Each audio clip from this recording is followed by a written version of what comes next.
تو یہاں پر آغا صاحب علامہ حاضر کی یہ مشہور جملہ ہے کہ ہم کشتیاں چلا کر نہیں چراغ بجھا کر چلنے والے ہیں.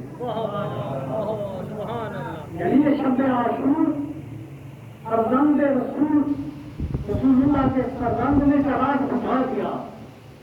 چراغ بجھا دیا یعنی فرمایا کہ جو جانا چاہتا ہے چاہتا کہ اس کو جہاں سے اپنے یہ روشنی ہے یہاں پہ کوئی اٹھے گا یا بیٹھے گا وہ ایک طرح کا شرم محسوس کرے گا. تو آپ نے کہا کہ چراغ کو بجھا دو تاکہ کوئی شرم نہ جاتے ہوئے شرم محسوس نہ کرے.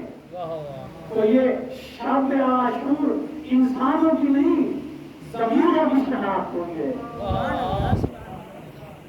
اور یہ ظہری چراغ کو خاموش کر کے فرزند رسول نے بصیرت کا چراغ جلایا ہے. یعنی یہ جو چیز ہوتے سے کہتے ہیں بصارت.